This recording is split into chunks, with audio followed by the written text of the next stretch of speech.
This is Jonathan Aggie of Fifth Pro Boxing Fans, joined by journalist Gareth A Davies. During a bit of a quiet period for boxing, but a lot of football going on instead. You've been keeping up with, I'm sure you have, with the World Cup, right? Absolutely delighted watching England. I mean, well, the last game anyway. The other games, it was the good old England, the same old thing that we got used to.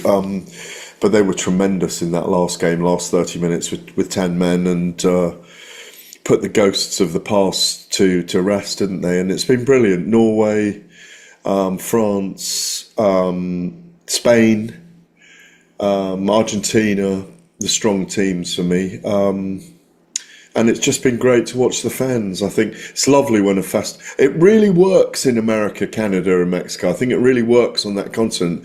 I had some weird times that I'm over here in the Far East watching it, but the bars are always open. There's 7 in the morning game, 2 in the morning game. I think there's a 2 in the morning game here tonight, and England's going to be. I want to say England's 2 in the morning. Sunday morning, so that'll be fun. Find a bar. It's always full of foreigners. Everyone really hates Argentina for some reason at the moment, which I don't really get. But yeah, I really enjoyed England, and I think it's a 50-50 game, Jonathan, against Norway for some reason. Even though the dyed-in-the-wool England fans will tell me they shouldn't lose that game, or we shouldn't lose that game, but Haaland, Yeah, you know. that's the big What do you worry. think? What do you think? I think we're favourites, but like you say, if we don't defend properly, we'll get knocked out.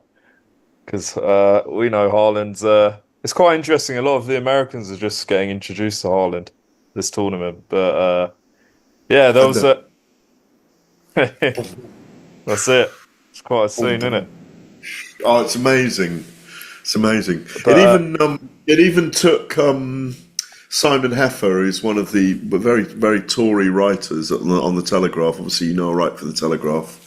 He thankfully called me journalist and broadcaster these days. But he was writing about how the Norwegians are able to celebrate. They were these raping, pillaging Vikings, a millennia ago, and yet there's so much cataclysmic debate and diatribe around the flag of St George in England. He wrote a very good column on that, and we should be proud. I mean, I'm a Welsh Italian by blood, but I really want England to do well in this World Cup, and I was so proud of Bellingham and Kane and Rice and Pickford and all these guys, Gordon, the way they performed the other night, and also delighted at how passionate this man Tuchel is, and how much the crowd really celebrated with the boys after they got into the last eight. And I do think arriving at the semi-finals, if they can get there, is a good result. But like you say, there's a lot going on in boxing. It feels like a summer recess. I've got 3 out of 5 weeks of bare knuckle events. Just had Lee Selby making his debut in Cardiff, and Victor Ortiz is making his debut in LA. I'm very involved in making docs and presenting and hosting and doing lots of social media stuff with them. It's really interesting at the moment. And in the time that you and I haven't spoken for a few weeks, obviously Shaka Stevenson's just gone over to Zuffa Boxing, which is fascinating. Conor Benn and Ryan Garcia looks like it's on the cusp of being signed. PBC have gone over to DAZN. Fury and Joshua is about to be announced. The Pattaya event for Tyson Fury happened while I was out here. And Turki Al Sheikh has had his peace talks with the major promoters. But the biggest standout for me is Usyk. I think he's checked out. I think he'll have one more fight and that's it, and it'll be Deontay Wilder. do you think that'll be on Zuffa? That'll be Yeah, Zuffa I bet. think it will. I mean, I think that's why he's jumped off the sanctioning body, so he can win that first super belt at heavyweight, and dictate his own terms, and he'll probably get paid 70 million for a fight that he's going to win against Deontay Wilder and bookend the era. But for me, he's checked out.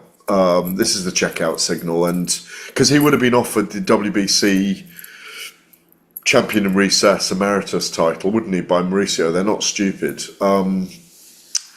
Mind you, that might pop up yet. You never know. But and obviously the Fury Joshua chats. I'm still convinced the best place for it is America, notwithstanding the fact that I want it to be in the UK for British fans.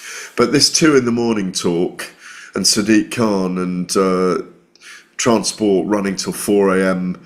on a late October, early November night, just it doesn't cut it for me. I think it's a huge risk trying to put on a Wembley Stadium event, boxing event, in November. I just think it's so risky at 2 or 3 in the morning. Even though I understand why they're trying to do it and why Turkey Al Sheikh's having those talks, it's like putting an Ashes series on in late September at home against England and Australia. It's the most important series that England play every 4 years at home, and you'd never put it on in late September. I know it's a different sport, but it's the same weather risk as far as I'm concerned. I don't know whether you agree with me or concur with me on that. Well, But what I'm curious to know is, do you think 100,000 people will turn out if it's at 2 a.m.? yeah, Do you oh, of think, course yeah? they will. No, I think the fans will turn out. I mean, we can't control the fans. I mean, the fans will go. I don't mean we can't control the fans. I mean, we can't control the weather. I mean, the fans really want to see this fight. I think they'll still fill Wembley Stadium at 2, 3 in the morning. Yes, I do. Right. Twice over. But I'm just concerned about the weather. It's just, listen, it might go ahead and it may be fine. But the fact they're both fighting in late July, why not try and do it in late September, early October then, when there's a much better chance of having a balmy night where it's still 12 degrees at 2 in the morning. Imagine if we had this weather now, it would be extraordinary, the heat wave that's going on. But did you do the December 3rd event when Fury fought Yep. Chisora at Tottenham? Do you Yep. remember being outside? It It was was absolutely scarves and freezing. gloves and hats and coats, It was and still a great sort of event, and it you was. had No, it was. 60,000 turn out. It was.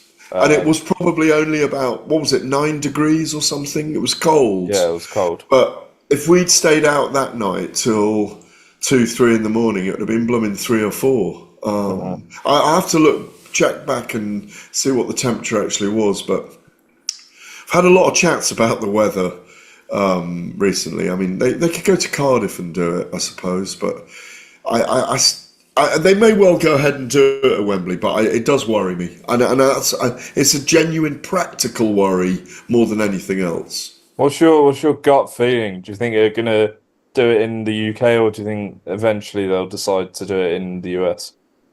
They've got to decide in the next couple of weeks and nail it down. And I think they'll have decided by the time the two men fight in Pattaya and Jeddah on the 24th and 25th of July. I think we'll know by then.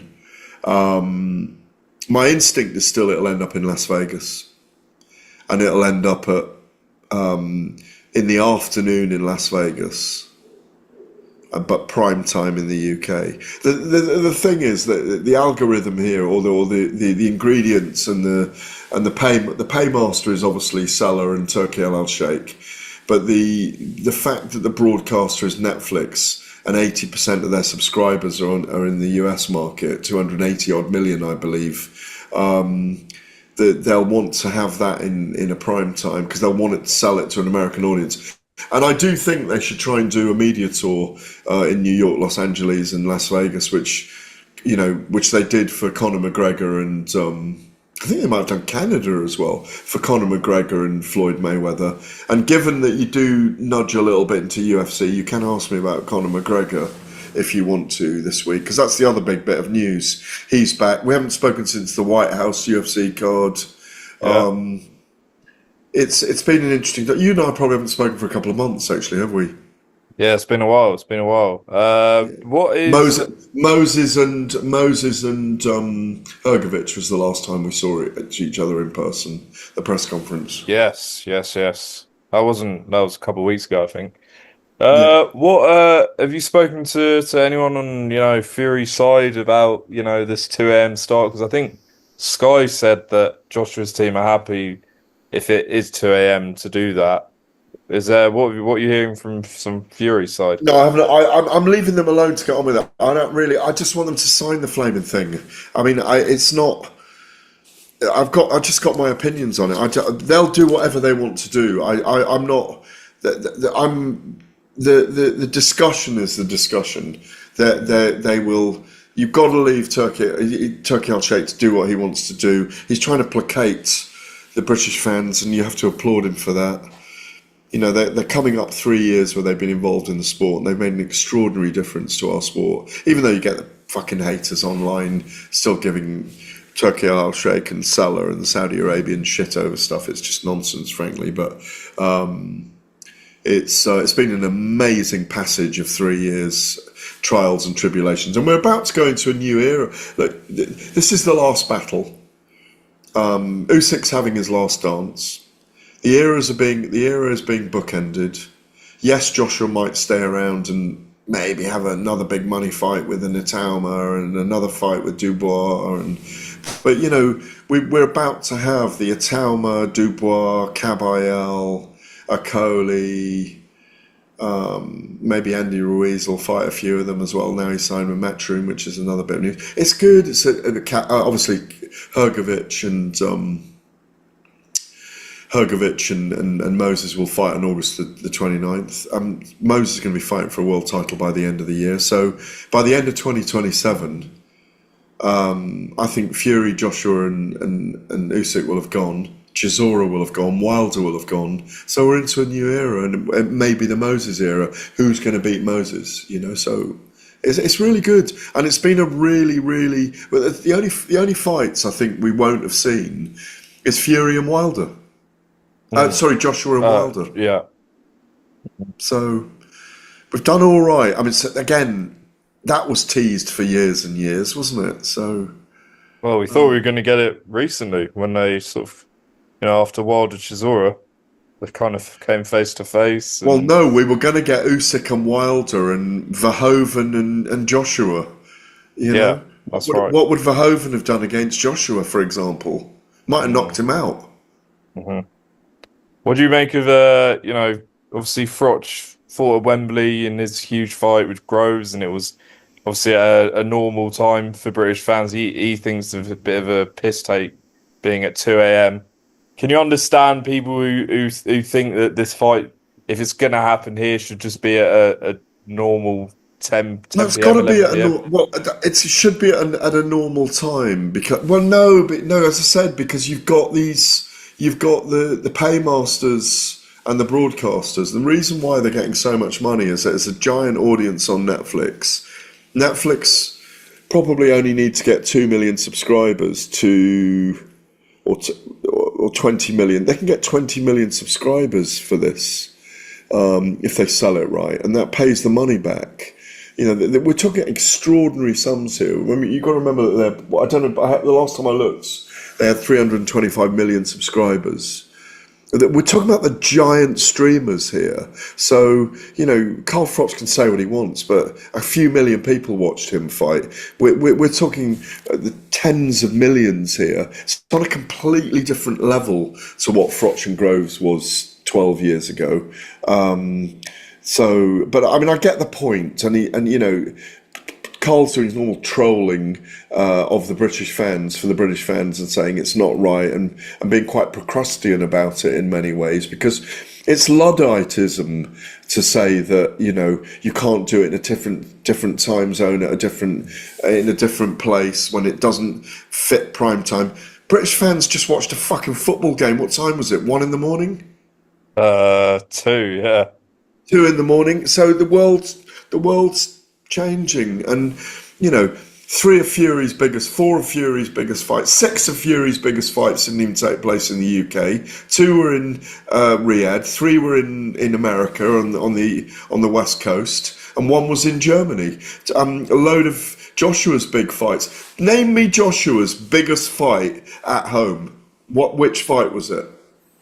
Either Klitschko or Dubois, probably. Well, Klitschko was 9 years ago, yeah. And Dubois, he got roundly beaten a year and a half ago. So, you know, I agree with the principle that this should be a Fury Joshua fight that's happening in prime time at Wembley Stadium for British fans, but it's 10 years fucking late. So let's just get the fight and not worry about where it is and what time it is. Just get the fight. You can watch it on replay. You don't have to watch it live. If it is in the Allegiant Stadium, 60,000 fans can travel anyway. Yes, I do agree with the fact that it should be at Wembley. I would like it to be at Wembley. But, you know, the problem is the clock has ticked. The sands of time have disappeared on this fight. We just need to get the bloody fight done. Yeah, absolutely. Let's just move away from all this Fury Joshua talk.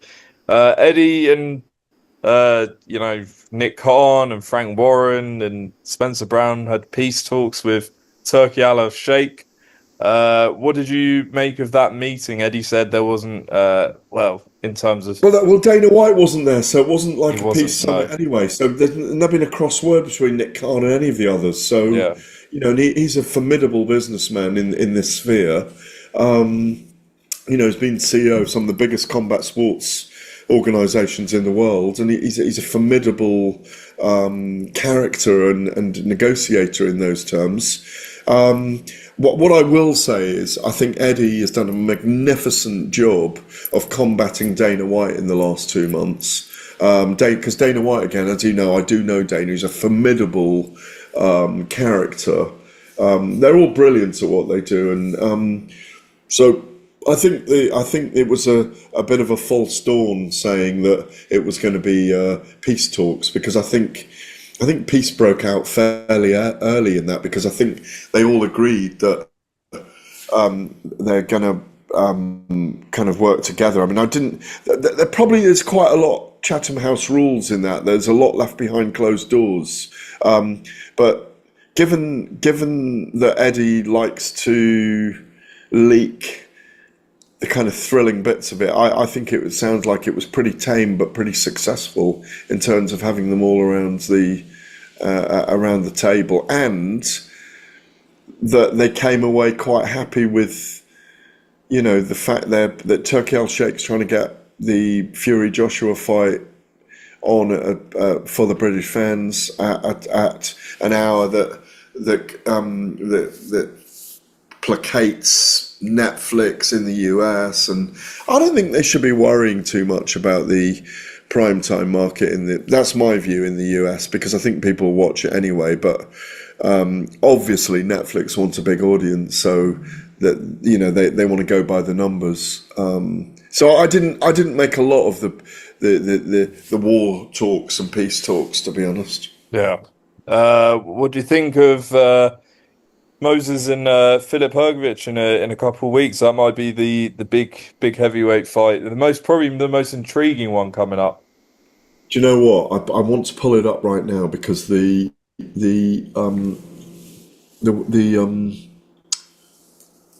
when you look at the world boxing rankings at the moment, Jonathan, it's a phenomenal. Usyk moving away has just completely opened the doors to a new era, because, you know, when you look at the challengers, I'm not. It's moving very slowly. So the number one challengers to the four belts. The IBF's vacant with Sanchez at 1. Obviously, Sanchez and Moses, whose 3 has been ordered. Murat Gassiev fighting this weekend. Annoyingly, defending the belt against a guy that's not even in the top 15, which is nonsense. Moses is number 1. Ajit Kabayel's the WBC champion. Fury 1, Moses 3, Filip 4. And then Daniel Dubois, the WBO holder, with Moses 1 and Filip 2. So it's a really it's like the divisions are blown wide open by the sanctioning body rankings. I think what we'll see is, if Moses wins against Filip Hrgovic, and I do hope he's a test for him, but I just don't think he will, because I think Filip's so hittable. Moses will find a way to hit him a lot. Moses may need to take the biggest blows of his career so far, but I just think he'll get the job done with precision and efficiency, and I think he'll hurt Filip, and I think he might stop him. That'd be a statement, wouldn't it? Yeah, but he's making statements all the time. You know, this is a guy that put Marius Wack away. Itauma put Marius Wack away 2 fights ago for Marius Wack in 2 rounds, didn't he? I mean, it was just the old boy thought, do you know what? I'm 44. I don't want to take too many of these left-handed punches because he's hitting me with punches I cannot see coming, which what Fury probably won't do. He'll just have a workout session. I think Moses will fight for a world title by the end of the year. As Frank alluded to, well, not even alluded to, he's very transparent about it. He's letting him off the leash after this. Last one. How impressed were you with Boots Ennis? Very, because I put my neck on the line and really did take a risk by saying I thought Xander Zayas might give him a really, really strong test and potentially even beat him on points. But Zayas went gung-ho as well, which played into Ennis's hands. He got caught a few more times than I was expecting. His head was rocked back, wasn't it, Ennis? But he was very impressive, so impressive that I elevated him to number 7 in my pound-for-pound list. I think he against Terence Crawford now, returning Terence Crawford, would be a magnificent event. Turkey Al Sheikh, please, inshallah. And obviously Boots against Josh Kelly would be good in the UK. It'd be good to bring him to the UK. And obviously against Virgil Ortiz would be good as well. Yeah, absolutely. All right, Gareth, appreciate it, man. So what are your next few weeks? So you're doing Fury and Pattaya. Potentially, I'll be at Harlem. You know, if you got on a flight the next day, you could get to Saudi Arabia on time as well. Do you think that's what Fury's going to do? No, I don't see that. No. Okay. Because I think the whole reason why he's having the fight in Pattaya, apart from the fact, I'm praised to him for this, that he's raising money from the Max Muay Thai Stadium, 1,500, whatever it is, 2,000 seats. Yeah. Apart from the fact he's giving something back, I think he wants to stay there and stay in camp and not go too far, too much, and just keep that rhythm all the way to whenever it's going to be, late October, early November, whenever this fight takes place with Anthony Joshua. Yeah, it'd be interesting. But it's a 6-hour flight and it's a 4-hour time difference. So 1, 2, 3. I think it's a 4-hour time difference. I think it is, and it's a 6-hour flight. So you could conceivably get on a flight early in the morning in Bangkok and get yourself to Jeddah for the late afternoon, I think. Possibly. Might be a bit That's tight. a double header. Mind you, judging by the week that a lot of you can have in Pattaya, and I don't mean swimming in the sea, it's going to be, it's going to be a lively event. I'm going to be in London presenting a bare knuckle event, so, but I hope the two boys come through it on the 24th and the 25th, and there's no hiccups. But maybe if there is a hiccup, and it's delayed till April, we'll all actually get what we want. Yeah. There'll be better weather in April, but I don't think we need another warm up, do we? Need to get the fight done and see absolutely. But yeah, Gareth, appreciate it. Hopefully England win, and you think McGregor will win Saturday night? No, I think McGregor loses. I think he's got 2 rounds to get the job. He's been away 5 years. You know, the only advantage to him is he's fighting at welterweight, and Max Holloway has been a featherweight and a lightweight. He's a power puncher, of course, with that left hand. He's got an incredible left hand, Conor McGregor. So I think he's got a couple of rounds potentially to get it done. 5 years is a long time away. And he's had a horrific broken leg, didn't he? So Max Holloway's been very active. He's still only 34. He's the biggest star the UFC has ever produced, Conor McGregor, and in all of the way, it's so fascinating watching him this week. I'm watching all the antics and the face-off today, and it's all brilliant. I mean, he's a brilliant showman. He was an amazing fighter, but his very best was 6-7 years ago. So if he pulls it off, it's one of the greatest fighting comebacks ever. Holloway's still very dangerous, blessed MMA. But I reckon Max Holloway stops him probably 3 rounds in or late in the second round. I wonder when his UFC contract ends if we ever get that Jake Paul fight. We will. I think that's Think where so. he's headed. I was about to say that. I mean, I'm convinced Conor McGregor against Jake Paul would melt the internet Yeah, on Netflix. crazy 100 million numbers. views. 100 million views. That's where they're headed. Yeah, interesting. All right, Gareth. Appreciate it. I'll speak to you soon. Always a pleasure, my friend.